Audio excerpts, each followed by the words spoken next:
Hola, ¿qué tal audiencia? Mi nombre es Artemio Salazar y soy el conductor del tren. Un día más les doy la bienvenida a este su programa, El Maquinista Historias de Terror.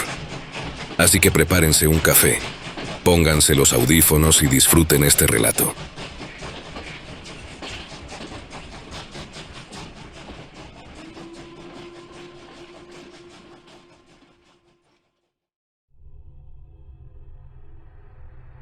Mi nombre no importa, y tampoco importa el nombre de mi unidad. Si estás leyendo esto es porque algo salió mal, o porque finalmente decidimos que el mundo necesitaba saber qué demonios pasó en esa montaña. Lo que voy a relatar no es un cuento de fantasmas, es un informe de operaciones. Sucedió en el otoño de 2001. El mundo estaba cambiando. Las torres en Nueva York acababan de caer y todos miraban hacia Medio Oriente, pero nosotros, un grupo de viejos fantasmas de la Unión Soviética, mirábamos hacia el pasado.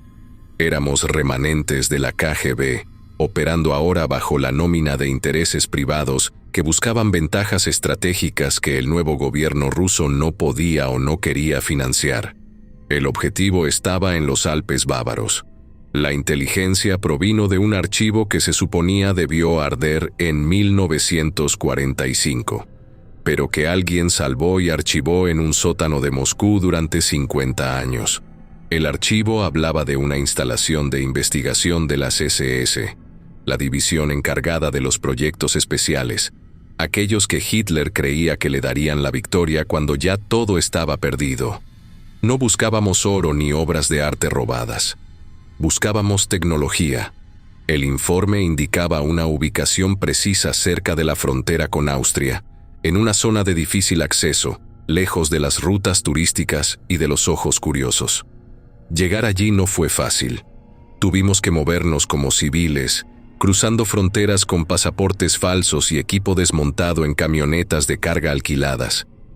Éramos 12 hombres, 4 para seguridad perimetral, 6 ingenieros y técnicos especializados en física y energía, un médico y yo, que estaba a cargo de la logística y la supervisión operativa.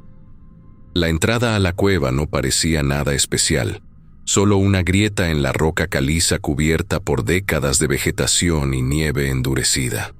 Nos tomó 2 días despejar la entrada sin usar explosivos, ya que no podíamos arriesgarnos a un derrumbe ni a llamar la atención de la Guardia Forestal local. Cuando finalmente logramos entrar, nos dimos cuenta de que los alemanes no habían cerrado el lugar con prisa. Lo habían sellado con la intención de volver. Avanzamos unos 200 metros por un túnel natural, que luego se convertía en hormigón reforzado. Había rieles en el suelo, oxidados pero intactos, y cables podridos colgando de las paredes. Al final del túnel principal encontramos una puerta de acero blindado. Los ingenieros tardaron 6 horas en cortarla con sopletes de acetileno. Lo que encontramos al otro lado era una caverna inmensa, adaptada como un laboratorio industrial subterráneo, y en el centro, dominando el espacio, estaba la máquina. Incluso apagada y cubierta de polvo, imponía respeto. Era Die Glock, la campana. Sabíamos lo que era por los diagramas, pero verla en persona era distinto. Medía casi 3 metros de ancho y unos 4 de alto. Estaba hecha de un metal pesado que parecía absorber la luz de nuestras linternas en lugar de reflejarla. Tenía forma de campana, de ahí el nombre, pero no tenía nada de religioso. Estaba conectada a gruesos cables que salían del suelo, y su superficie estaba grabada con símbolos de advertencia y números de serie. Según los archivos que teníamos, los nazis crearon este dispositivo con 2 propósitos teóricos que nunca pudieron confirmar del todo. El primero era la propulsión antigravitacional, la capacidad de anular la masa y crear naves que no necesitaran alas ni combustible convencional. El segundo, y el que más nos interesaba a nosotros, era la manipulación del tiempo. Los físicos teóricos del Tercer Reich creían que, al rotar ciertos isótopos a velocidades extremas dentro de un campo electromagnético de alta densidad, podían curvar el espacio-tiempo. Querían usar esto para cambiar el curso de la guerra, o, al menos, para enviar información al pasado o traer armas del futuro. Pasamos la primera semana solo limpiando y revisando. Los ingenieros, liderados por el Dr. Volkov, sin relación con nuestro sujeto de prueba, estaban fascinados. Descubrieron que la máquina estaba intacta. Los cilindros internos, que debían contener una sustancia llamada Cerium 525, estaban sellados herméticamente. Con nuestros contadores Geiger detectamos radiación, pero los niveles eran manejables si no nos quedábamos pegados a la estructura por mucho tiempo. El misterio principal era por qué no la habían usado. Si tenían el arma definitiva, ¿por qué perdieron la guerra? La respuesta llegó tras revisar los sistemas eléctricos de la cueva. Los alemanes habían construido una maravilla tecnológica, pero dependían de generadores hidroeléctricos locales y de una red eléctrica que, para 1945, estaba siendo bombardeada día y noche. Die Glocke necesitaba una cantidad de energía brutal para arrancar, un pico de voltaje que simplemente no podían sostener sin quemar los cables o reventar los transformadores. Tenían el coche de carreras, pero no tenían la gasolina. Se quedaron a las puertas de encenderla. Nosotros no teníamos ese problema. Era el año 2001. Trajimos con nosotros 3 generadores industriales diésel de alto rendimiento, modificados para trabajar en serie, y un banco de condensadores modernos capaces de soltar una descarga controlada y sostenida que los nazis ni siquiera podían soñar. Pasamos 3 días instalando el cableado. El ruido de los taladros y el olor a gasóleo llenaron la cueva, matando la atmósfera de tumba que tenía el lugar. Estábamos convirtiendo un museo en un taller. Cuando todo estuvo conectado, hicimos pruebas de circuito. Los ingenieros verificaron cada conexión. El plan era simple pero ambicioso. No queríamos ir al pasado. El pasado ya estaba escrito y no nos servía de nada cambiarlo ahora. Queríamos el futuro. La misión era enviar a un hombre hacia adelante en el tiempo, digamos unos 20 o 30 años. El objetivo era que observara, que consiguiera planos, información bursátil, tecnología militar, cualquier cosa que pudiera darnos la supremacía en el presente. El hombre elegido para la misión era Alexei. No diré su apellido. Alexei era un animal, un ex Spetsnaz de Chechenia. Medía 1,90 m, puro músculo y nervio. Tenía 43 años y estaba en la mejor forma física que un ser humano puede alcanzar. No tenía familia, ni hijos, ni nadie que preguntara por él si no volvía. Lo habíamos reclutado específicamente para esto. Él sabía los riesgos, o al menos creía saberlos. Le pagaron una fortuna por adelantado, dinero que fue a una cuenta en Suiza para cuando regresara. Alexei se preparó con un traje especial, diseñado para resistir radiación y cambios de presión. Llevaba equipo de grabación, cámaras compactas y un arma corta, por si acaso. Lo vi antes de entrar en la zona de contención que habíamos marcado con cinta amarilla alrededor de la campana. Estaba tranquilo, masticando chicle y revisando las correas de su equipo. Se veía fuerte, con la piel bronceada y esa mirada de confianza que tienen los hombres que han sobrevivido a todo. Me dio un asentimiento con la cabeza y se colocó en la plataforma bajo la estructura de la campana. El procedimiento comenzó a las 14:00 horas. Encendimos los generadores. El rugido de los motores diésel era ensordecedor en el espacio cerrado de la cueva, incluso con los protectores auditivos puestos. El Dr. Volkov estaba frente a la consola de control, una mezcla de tableros nazis restaurados y ordenadores portátiles modernos conectados a los sensores. Iniciando secuencia de rotación, dijo por la radio. Vimos cómo los 2 cilindros dentro de la campana comenzaban a girar en direcciones opuestas. Al principio fue un zumbido mecánico, pero a medida que ganaban velocidad, el sonido cambió. se convirtió en una vibración que se sentía en los dientes y en los huesos. El aire alrededor de la máquina comenzó a ionizarse. Podíamos ver pequeñas chispas azules saltando entre el metal y el suelo. El olor a ozono se hizo insoportable. «Potencia al 80%», anunció Volkov, inyectando corriente a los superconductores. La máquina empezó a brillar. No era un brillo normal, era una luz violeta pálida, casi líquida, que parecía gotear de la estructura. La temperatura en la cueva bajó de golpe, a pesar del calor de los generadores. Se formó escarcha en las paredes en cuestión de segundos. Alexei estaba allí, en el centro, firme. Nos hizo una señal con el pulgar. «Activando desplazamiento», gritó el ingeniero. Hubo un estallido sordo, como cuando se rompe la barrera del sonido, pero sin la onda expansiva. La luz violeta se tragó a Alexei. Por un segundo vimos su silueta distorsionada, como si lo estuviéramos observando a través de un vidrio grueso y deforme, y luego, simplemente, desapareció. La plataforma estaba vacía. La máquina seguía girando, zumbando, manteniendo el portal abierto, o eso creíamos. El cronómetro en la pantalla del ordenador principal comenzó a correr. El plan era mantenerlo allí por un tiempo subjetivo, que él decidiría, pero para nosotros, el enlace debía durar 2 minutos exactos para no sobrecalentar los condensadores.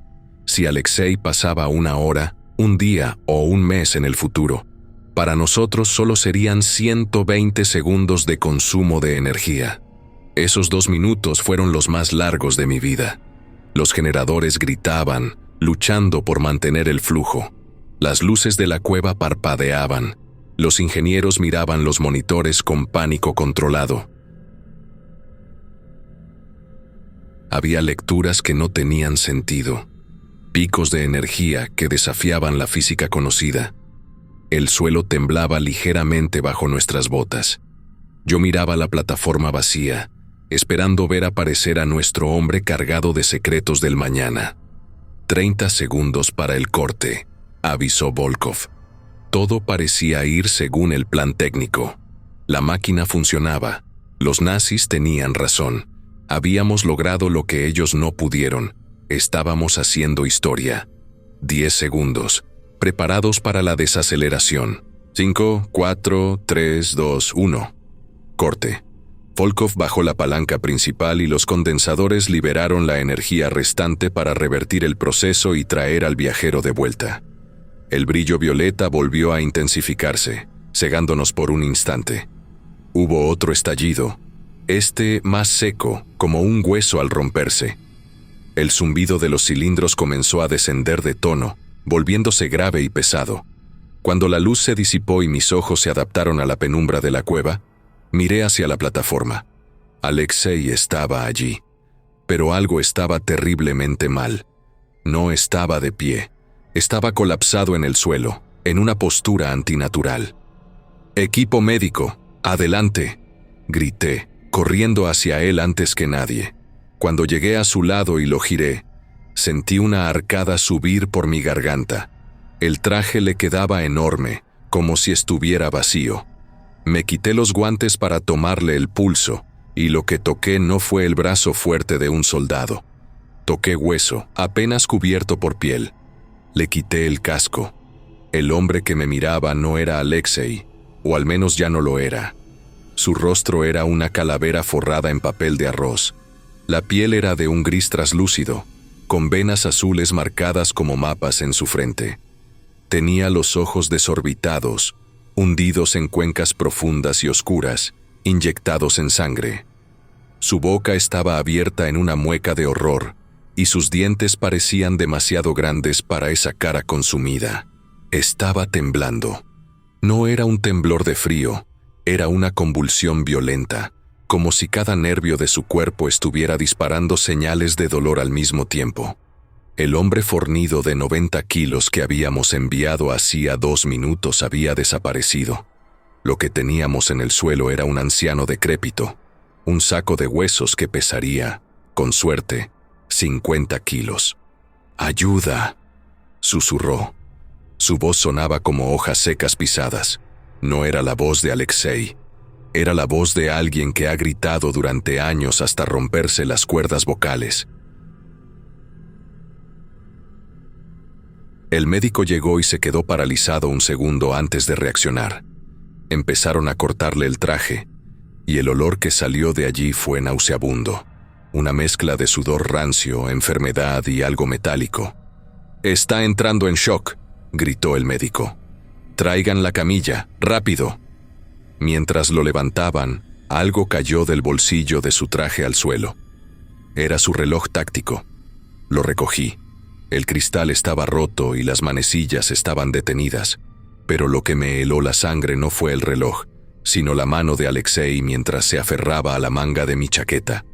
Sus dedos eran garras esqueléticas. Me miró con esos ojos de loco y vi algo en ellos que nunca había visto en ningún veterano de guerra, ni en Afganistán ni en Chechenia. No era miedo a morir, era el miedo de alguien que ha visto algo que no debería existir. «Futuro», balbuceó, mientras la espuma rosada le salía por la comisura de los labios. Los generadores se apagaron del todo, dejando solo el eco de sus pistones muriendo y la respiración agónica de Alexei. La campana estaba allí, inmóvil, fría y oscura, como si nunca hubiera pasado nada. Pero nosotros sabíamos que sí. En 2 minutos habíamos destruido a un hombre. Lo que no sabíamos aún era a dónde diablos lo habíamos enviado para que volviera así. No hubo tiempo para protocolos de seguridad estándar. Cuando el cuerpo de Alexei colapsó en la plataforma, el instinto anuló el entrenamiento. Entre 2 de los hombres de seguridad y yo lo levantamos. Pesaba tan poco que la sensación fue repugnante, como levantar un maniquí de utilería o un fardo de ramas secas, no a un hombre.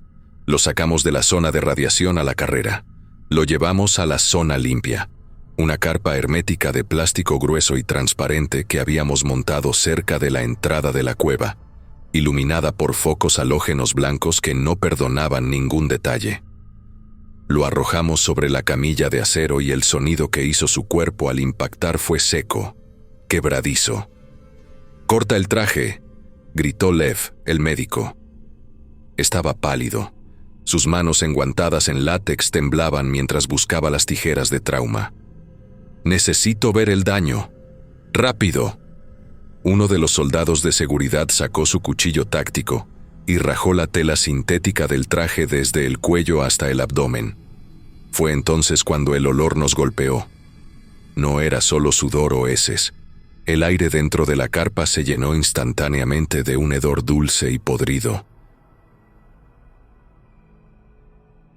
Como carne dejada al sol dentro de una bolsa de plástico, mezclado con un tufo químico, a ozono y cobre. El soldado que cortó el traje se dio la vuelta y vomitó violentamente contra la pared.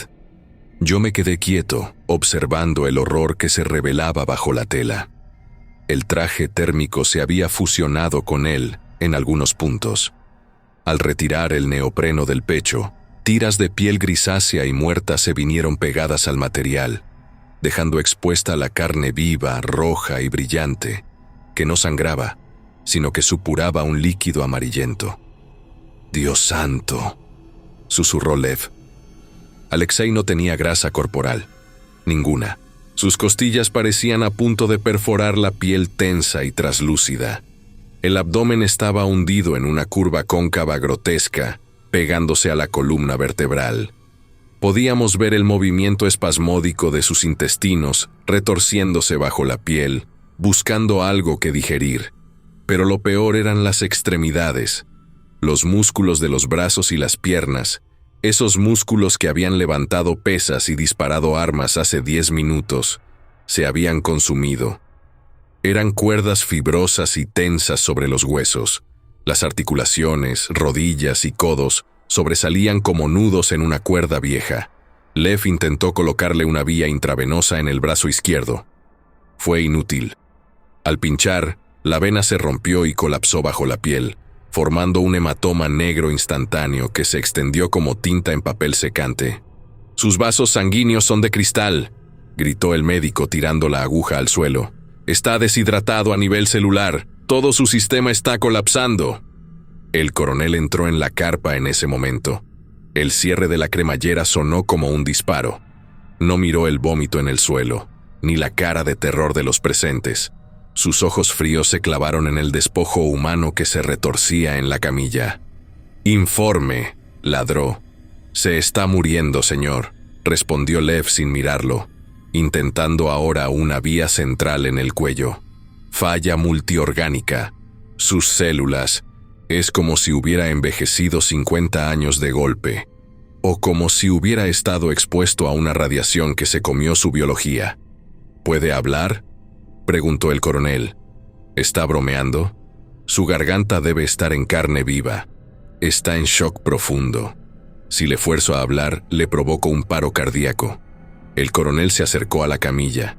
Agarró la barbilla de Alexei con su mano enguantada y le giró la cara bruscamente.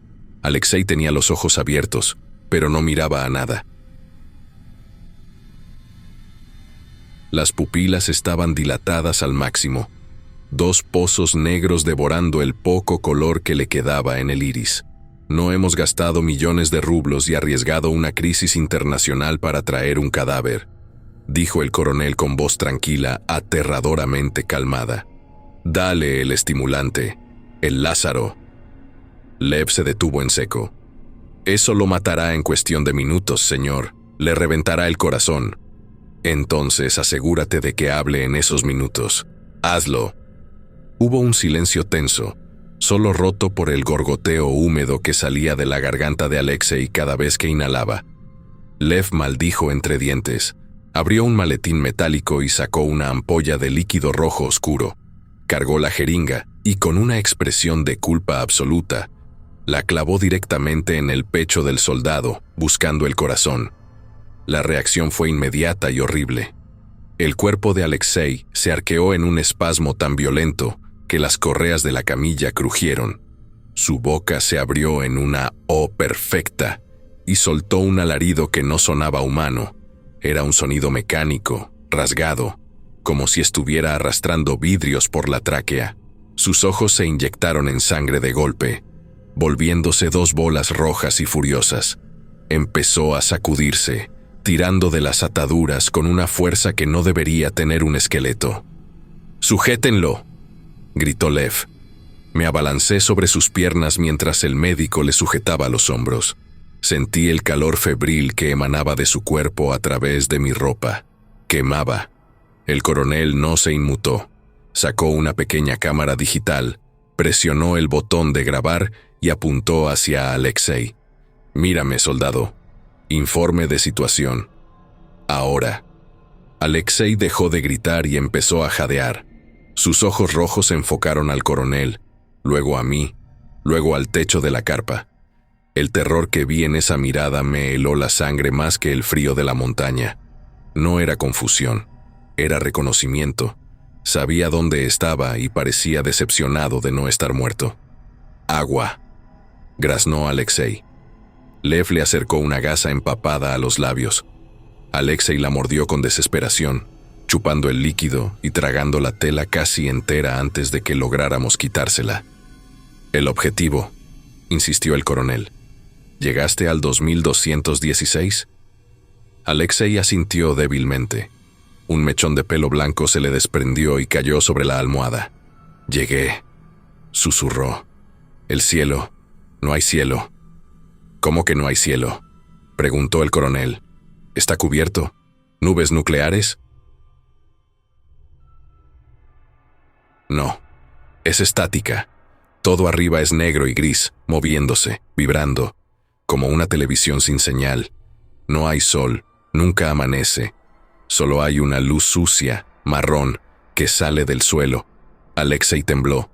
Hacía calor, un calor pegajoso. Olía a azufre y amoníaco. El aire sabía a metal. «¿La ciudad?», presionó el coronel. «¿Infraestructura? ¿Viste edificios?». «Vi formas. Los edificios ya no son rectos. Están derretidos, como cera. Grandes torres de acero dobladas hacia abajo, tocando el suelo. Todo estaba cubierto de una baba negra, un hongo que cubría el asfalto. Era silencioso. Al principio. Al principio, repetí yo. Alexei abrió los ojos y me miró. Caminé horas entre las ruinas. Tenía sed. Encontré un charco de agua en un antiguo centro comercial colapsado. Bebí. Hizo una mueca de dolor y se agarró el estómago. El agua estaba viva, tenía parásitos. Lo sentí moverse dentro de mí. Por eso estoy así.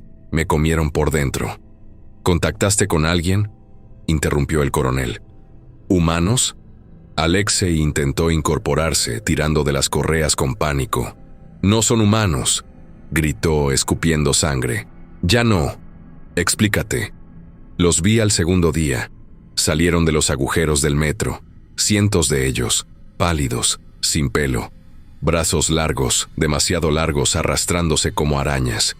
No tienen ojos, coronel, tienen cuencas lisas, pero te oyen. Oyen tu corazón latir a 100 metros.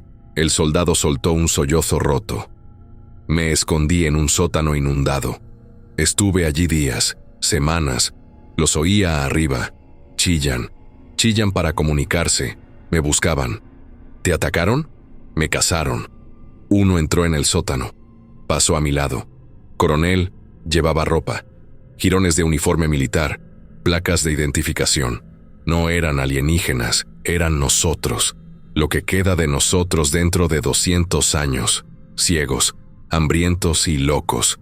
El monitor cardíaco empezó a pitar como una alarma constante. «Está entrando en fibrilación», avisó Lev. «Lo perdemos». «Espera». El coronel lo sacudió. «¿Cómo volviste? ¿Cómo activaste el regreso?» Alexei sonrió con la boca llena de sangre. «No fui yo». La máquina se encendió sola. La luz violeta apareció y corrí hacia ella. Pero ellos la vieron. Sus ojos se clavaron en el coronel. Antes de cruzar, uno me agarró la pierna y me habló. El silencio en la carpa fue absoluto. «¿Qué te dijo?», preguntó el coronel. Alexei usó su último aliento. Dijo: «Todavía no».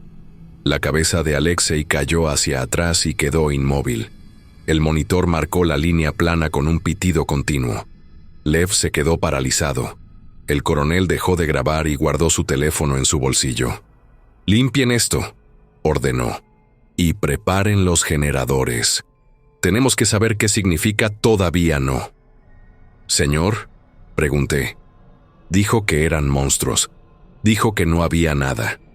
El coronel se detuvo en la puerta. Dijo que eran supervivientes, teniente, y si sobrevivieron a eso, necesito saber cómo. Preparen de nuevo el equipo. Salió de la carpa. Miré el cuerpo de Alexei. En su pierna derecha, justo donde terminaba el corte del traje, había una marca morada. Eran 4 líneas profundas. La huella de una mano con 4 dedos largos y huesudos. La marca estaba caliente. De repente, el sonido de un seguro quitándose rompió el silencio.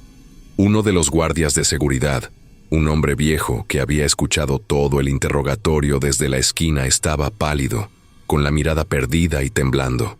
«No», murmuró. «No van a abrir esa puerta otra vez». Antes de que pudiera detenerlo, levantó su arma de grueso calibre.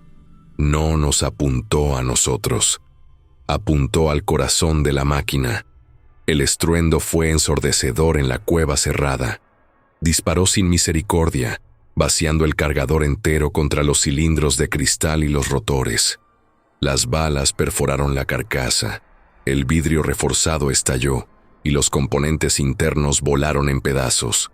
El líquido violeta se derramó por el suelo siseando, mientras la estructura soltaba chispas y moría entre humo negro. «¡Alto el fuego!», grité, derribándolo contra el suelo. El hombre no se resistió, solo lloraba, repitiendo que no podíamos dejarlos entrar. El coronel regresó corriendo, vio la máquina destrozada y su rostro se contrajo de furia. «Llévense a este imbécil», bramó.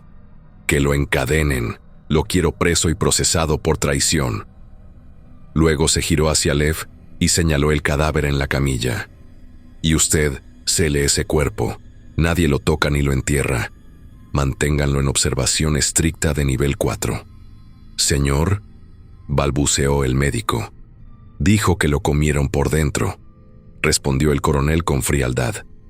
Quiero saber qué demonios se trajo en las entrañas desde el futuro antes de que salga. Esa fue la última vez que vi la cueva. Me sacaron de allí esa misma noche.